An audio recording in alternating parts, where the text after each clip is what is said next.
মুসলমান ভাইদের প্রতি সালামু আলাইকুম, হিন্দু দাদার প্রতি নমস্কার, অন্যান্য জাতির প্রতি আন্তরিক প্রীতি শুভেচ্ছা ভালোবাসা রইল। আপনারা বহু জায়গাত গেছেন, বহু জায়গাত প্রতারণা হয়েছেন, বহু কাজ শিখেছেন, কাজে ফলাফল হয় না।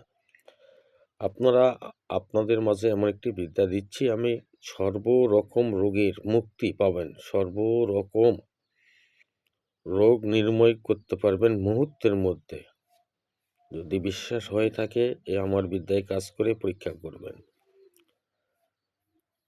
আর বাণ বিদ্যা, জাদু টোনা সাধনা নিতে হলে আমার সাথে যোগাযোগ করতে হবে। যারা ভারতবর্ষে আছেন ডিসক্রিপশনে দেওয়া নাম্বারে প্রথমে 88 ব্যবহার করবেন। যাদের বিশ্বাস হবে তারা আসবেন। বিদ্যার জগতে কি দেখছেন, বিদ্যা কাকে বলে? মন্ত্র দিয়ে কোনো কাজ নেই, মন্ত্র দিয়ে কোনো জীবনে কোনোদিন কাজ হবে না। কাজ হবে শুধু নিয়ম। গুরু যদি একটা মন্ত্রের নিয়ম যদি সঠিক দিয়ে থাকে তাহলে 100% কাজ করতে পারবেন। আমি আপনাদের মাঝে উন্মুক্ত করলাম 10টা লোকের উপকার করে আমার জন্য দোয়া করবেন। সর্বরকম রোগ আপনারা কাজ করবেন, 10 মিনিটের মধ্যেই রেজাল্ট পাবেন। প্রত্যেকটা রোগের, যে রোগী হোক না কেন, যে ধরনের রোগী হোক না কেন, 10 মিনিটেই রেজাল্ট পাবেন। তাই সর্বপ্রথম দানস্বরূপ কিছু হাদিয়া দিয়ে আমাকে অনুমতি নিতে হবে।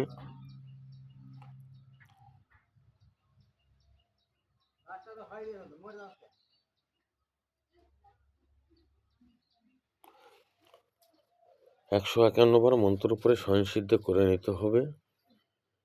আসন সাজাইতে হবে, সাদা বা লাল কাপড় পরিধান করতে হবে, করে আসন সাজাইয়া 151 বার মন্ত্র জপ করতে হবে। এবং এই রোগ মুক্তির এই বিদ্যাটি প্রত্যেক দিন শোয়ার সময় 11 বার মন্ত্র পড়ে 11টি ফু বুকে দিয়ে শুধবেন।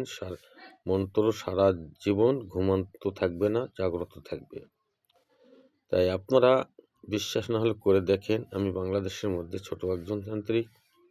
আমার ঊর্ধ্বে যারা আছেন তাদের পায়ের ধুলার যোগ্যতা আমার নেই। বৃক্ষ তোমার নাম কি, ফলে পরিচয়। আমি টাকা দিয়ে বিদ্যা বিক্রি করি না। আমি টাকা, যারা গরম দেখাবেন, যদি কেউ বলে থাকেন যে গুরুজি এত টাকা দেবো আমাকে এই বিদ্যা দেন, সেই রকম শিষ্যর আমার প্রয়োজন নেই। আমার কাছ থেকে বিদ্যা নিতে হলে দান স্বরূপ দিতে হবে, দান স্বরূপ নিতে হবে। একজন গুরু কখনো বিদ্যা বেচতে পারে না। যেখানে কিনে পাবেন সেখানে যাবেন। বাণ বিদ্যা, জাদু টোনা অনেক কিছু আছে। 38 বছর আমি আর ঘাস কেটে বেড়াইনি। 38 বছর শুধু বিদ্যাই শিখেছি, বিদ্যাই চালাইছি, বিদ্যাই করেছি। তাই দেওয়ার মতো জায়গা পাচ্ছি না। হয়তো আমার বাংলাদেশের মধ্যে একজনকে দিয়েছি, সেটা হলো কিশোরগঞ্জের ইমরান। যারাই আসে তারাই নিজেকে বিশাল মনে করে, কারণ তারা তো করবে। বড় বড় গুরুর কাছে গেছে, বড় বড় কথা শুনছে, মন্ত্র পাচ্ছে, স্ক্রিনশট দিয়ে 2-4 হাজার বছরে 40টি গুরু ঘুরে, তাদের কপালে কি বিদ্যা আছে? আমার কাছে বিদ্যা নিতে হলে সর্বপ্রথম আমাকে বিশ্বাস করতে হবে, ধৈর্য ধরতে হবে। মিথ্যা কথা, আমার সাথে যদি মিথ্যা কথা বলে, সে যত বড়ই জানিয়ালা হোক না কেন, যত বড়ই কোটিপতি হোক না কেন, সঙ্গে সঙ্গে নাম্বারটা ব্লককে দেব। আমি ওই রকম মিথ্যাবাদী শিষ্যের পছন্দ করি না। নিজেও মিথ্যা বলি না, নিজেও হারাম খাই না। আমার শিষ্যরা যদি হারাম খায়, সেরকম শিষ্য আমার পছন্দ নেই। আপনারা কাজ করে লক্ষ লক্ষ টাকা খান, আমার কোনো যায় আসে না। কিন্তু কাজ না করে যদি টাকা খাও, ওই রকম শিষ্যর আমার প্রয়োজন নেই। তাই এই মন্ত্রটি যখন স্বয়ংসিদ্ধ হয়ে যাবে, 11 বার মন্ত্র পড়বেন, নিমের ডাল দিয়ে ঝাড়বেন বা তুলসীর ডাল দিয়ে ঝাড়বেন 11 বার। 11 বার জল পরে তাকে খাওয়াবেন 7 দিন।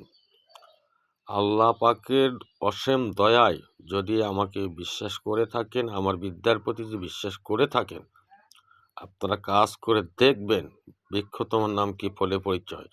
আমি যতই ভালো বিদ্যা দিই না কেন, যতই পরীক্ষিত বিদ্যা দিই না কেন, যদি আমার প্রতি বিশ্বাস না থাকে, আমার বিদ্যার প্রতি বিশ্বাস না থাকে, আপনারা যতই বিদ্যা পড়েন কাজ হবে না, ভালোর থেকে খারাপটা বেশি হবে। তা-